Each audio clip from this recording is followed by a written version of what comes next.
Almost dying is overrated. Funny talk in a spiritual center, in a unity church, and yet it is a talk that speaks to the very spiritual principles that we live by. What brings this talk about, May 13th of this year, I was scheduled to have a doctor's appointment because on May the 12th I had passed out in the middle of the night, and an appointment had been made to go to the doctor.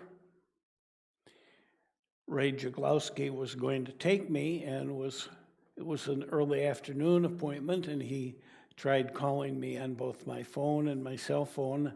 I have to assume that it was to see if I wanted to go to lunch before, because that's what Ray and I like to do. He couldn't reach me. So he called Jim Nyman, and since Jim is closer, he said, "Would you go over and see what's going on with Charles? I can't reach him."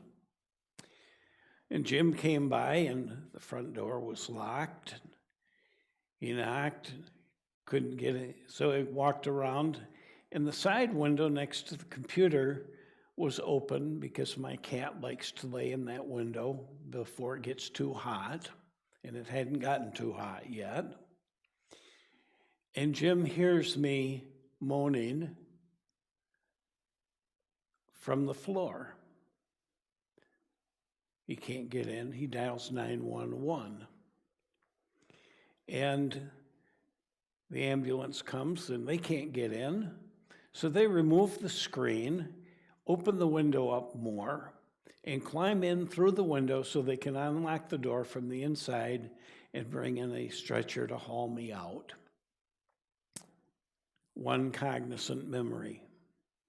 I'm being taken out of my apartment, and they say to me, "What hospital?" I said, "St. Mary's," which is my hospital of choice. We'll get to that in a moment, the reason for that. So they take me to St. Mary's. Jim is called Ray. Ray and Jennifer are not far behind the ambulance that gets me to the emergency room in St. Mary's. The emergency room doctor is afraid I'm going to pass. He's almost convinced I'm going to pass. And he says to Ray, who's sitting there with my advance directives, he says, "What do I do?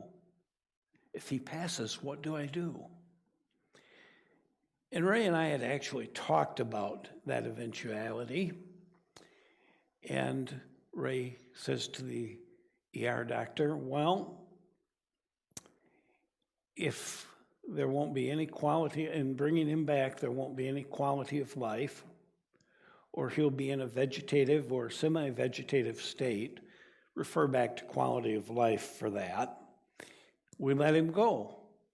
Otherwise, we keep bringing the sucker back," which is the right attitude. Fortunately, it never came to that. Now, mind you, at this point, I had a combination of an advanced urinary tract infection, acute kidney failure, and sepsis, any one of which can kill you, and the combination is guaranteed to send you on to the afterlife. I didn't go. Almost dying is overrated. Now, why do I say that? Because death, as we know, is just part of the spiritual continuum of life. We are part of the essence of the universe. We are part of the spirit of the universe. We are not that spirit. We are a part of it. And part of it resides within us. Still, didn't want to go. Wasn't time to go. Many times we've heard it said, How do you know if you've completed your mission? If you're still here, you haven't. You see, what unity and what spiritual principle are about is not only the application of that principle, and it's not about passing into what comes next. It's about using that principle and being that principle and exhibiting that principle here and now. We have the fantastic ability to heal ourselves, to be more than what appears consciously. Now, let's back up a bit. Why did I say St. Mary's as I'm semi out of it? Well, in 2003, January of 2003, I had a full physical collapse. Turns out I had the onset of type 2 diabetes, which, no big surprise, it runs in the family, goes back generations. What was a surprise was I won the genetic lottery, a very rare and very aggressive genetic form of polyneuropathy, which was taking all muscle tone and everything away from me. If I got out of bed, I'd fall on the floor. I was admitted to St. Mary's. I was there for a week. I was in Mary Free bed for 2.5 weeks. Very similar timeline to what happened this time. The only addition was 3 days in the intensive care unit. The first go-round left me with a good friend that I use on a regular basis.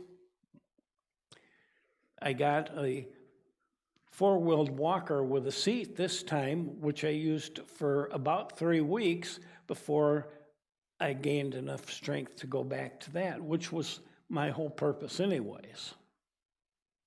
And as Ray can tell you, when we go golfing, I walk to and from the golf cart without any assistance with the greatest of them, which he wasn't sure I'd be able to do again this year. But I started to do it right away when I got back to golf. What we are about is about life. So many of us back away from life. We don't live. That's why almost dying is overrated. Life is what's rated. Life is what is a celebration. Life is fantastic. Still in all, many New Thought writers have written about life and death and in between, everything in between. One book that I went back to once I got home from the hospital and began to read again. I've read it before. Very interesting book published in 1937 by Unity, You Can Be Healed by Clara Palmer. Now, Clara Palmer, by the way, became Clara Palmer Fillmore. She was Charles Fillmore's second wife. And she, like Myrtle, was very much into the healing aspects of Unity. She says, pardon me here, at the end of the book, God's will for you is wholeness. Now may his perfect will be done in you and your perfect body. Shine forth in the joy and glory of divine wholeness. God's song of life, his song of love and power, is quickened in your soul. It is ever healing and harmonizing you. It is a blessing you now and forever, and every part of your being pays tribute to God in the beauty of holiness. In the beauty of holiness in the beauty of life, not the beauty of death. Death is a part of the process, but I'm not in a hurry to get there, and I hope none of you are either, because the aspect of life, as Susan said, part of my resume, for 12 years, I traveled around the country doing workshops and seminars. I did that by car.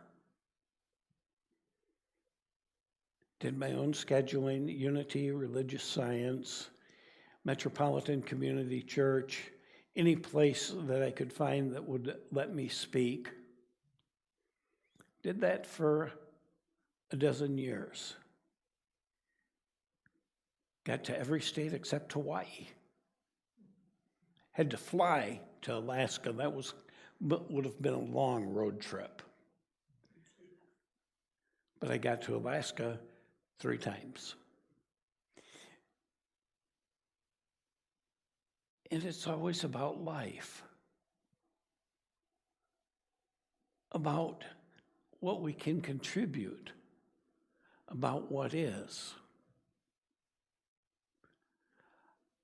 I remember most vividly from those travels a couple of experiences. One was in the second year I was out, and I was in downstate Illinois, and it was a Wednesday night. And I did a talk about self-love and self-esteem and how God loves us, each of us, completely how we are. And at the end of my talks, I always welcomed conversation and or hugs. And coming down the middle aisle of the church, there were 12 people there. At the lead is a man who has handicaps. He'd spent most of his life institutionalized because of his mental and physical handicaps. And he comes up to me and he wraps his arms around me and begins to cry uncontrollably. And I hold him and I just say, "It's okay.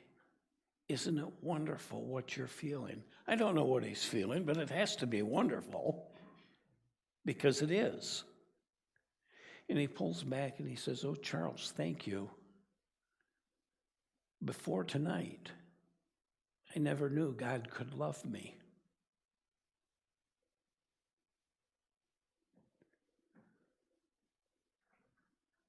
A couple of years later, I was actually I remember the city, Coos Bay, Oregon, which is kind of the end of the world, folks.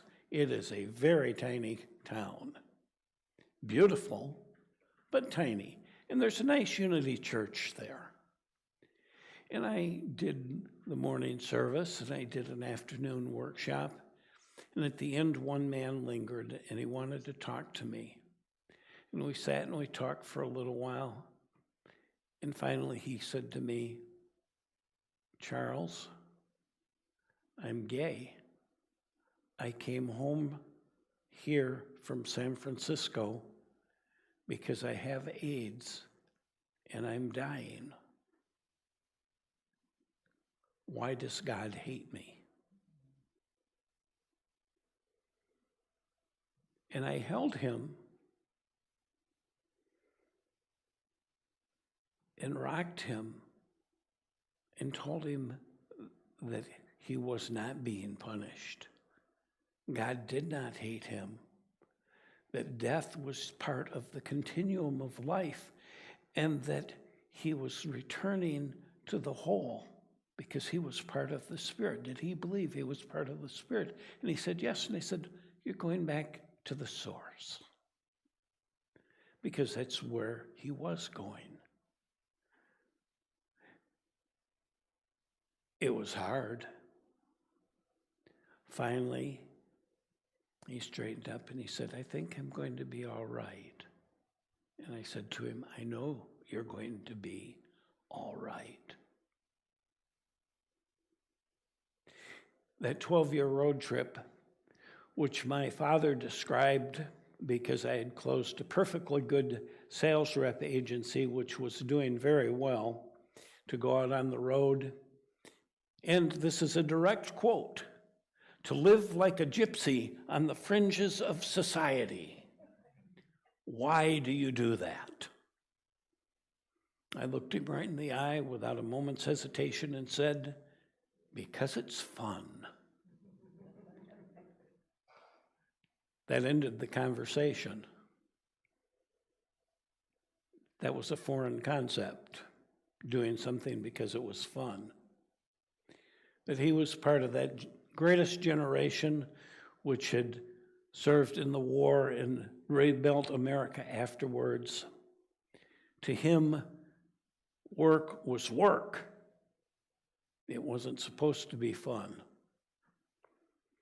Fun was overrated. Not to me. As a historian, I got to travel the entire country by car and go out and see what was out there, see the various historical sites, travel the Trail of Tears, the Oregon Trail, the Mormon Trail, the Nez Perce Trail.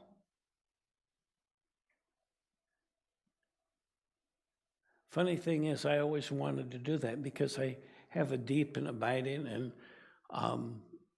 formerly overly large library, again, as Ray can attest to, filled with history books. I wanted to know what was out there. If I had played by the rules, which were so important to my father, at the age of 57, I was going to have a full physical collapse, and I never would have been able to do it. I did it before. I felt driven to do it before. No regrets. Life is about living. I say death is overrated. Almost dying is overrated. At 23, I broke my neck. I had a 10-day concussion, which is similar to being in a coma. The longer you're out, the less likely you are to come back. I came back anyways. That was one. I count the physical collapse as two because they thought organs internally might have been affected. They weren't. And this is three. If I'm like the cats I love so much, I have 9 lives, I've got 6 to go. Life is about living. It's about enjoying. It's about experiencing. Death isn't an endpoint. It's an experience into something different than the physical plane. But while we're here, we need to live in the physical plane and enjoy what we have, what we are, who we're with, where we're going, what we can be, what we can do. Almost dying's overrated. It's overrated because it cuts short all those experiences. Then again, if we die, those experiences are over. I'm reminded of what Mark Twain said. Let us endeavor to live such a life that when we die, even our enemies will miss us.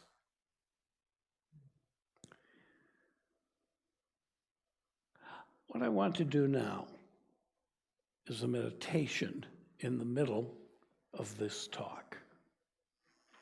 So I told them I didn't know when the meditation was going to come. God would tell me, it's now. I want you to get settled in your chair. And as I always start my meditations, I want to focus on breath. Breathe in and breathe out at your own natural breathing rate.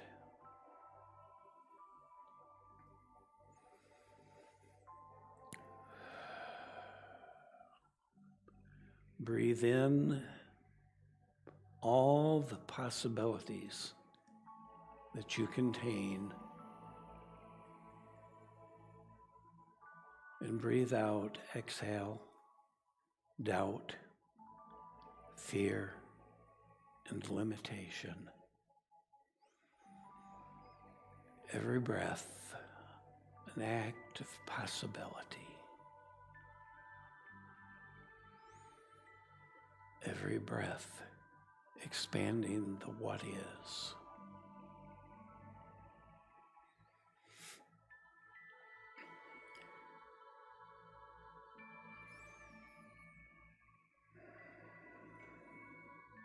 Go to the quiet place within.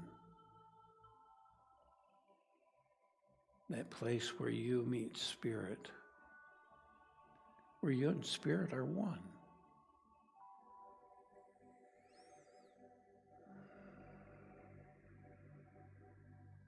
And breathe. All the possibilities of the world before you, within you, of you. Breathe.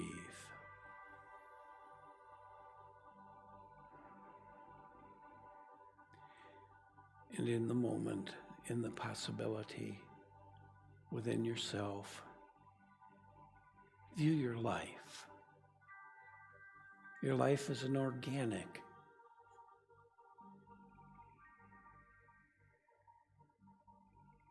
View it in its wholeness. You're here, you're now, you're still living. There's more to do.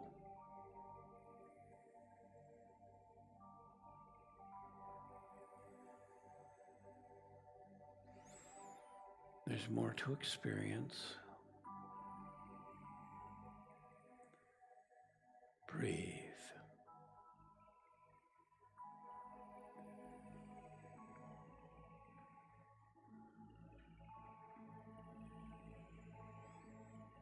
You are an extension of the one God. The one God, eternal, immortal, unending. You are a part of that. You are a part of that continuum. This life, this moment, are part of that. Relax, enjoy, laugh.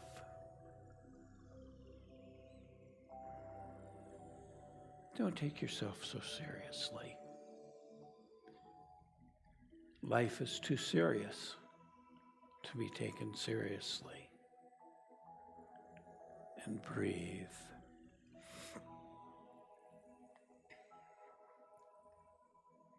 And breathe.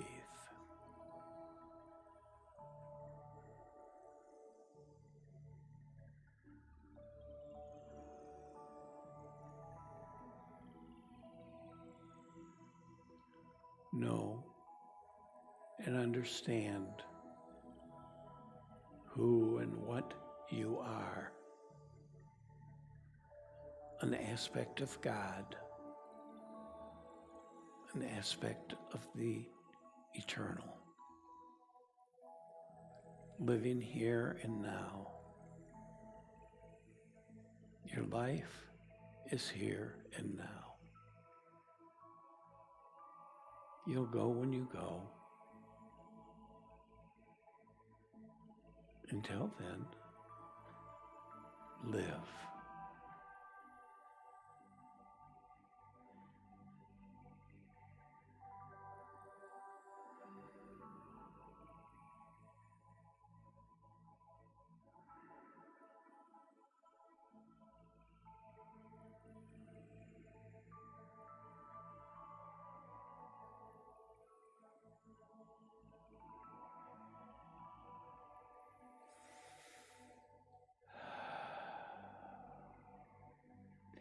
And breathe.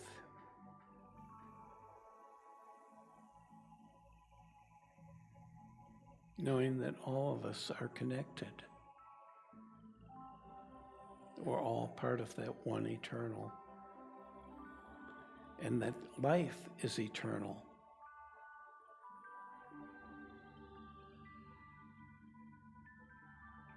And breathe.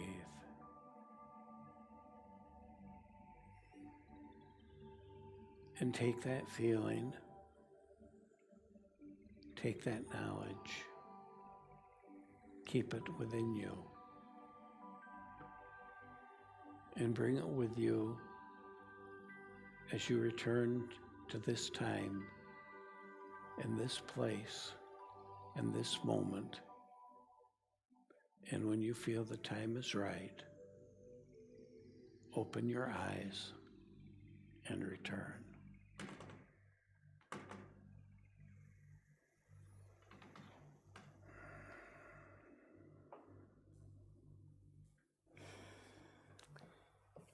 Thank you, Charles.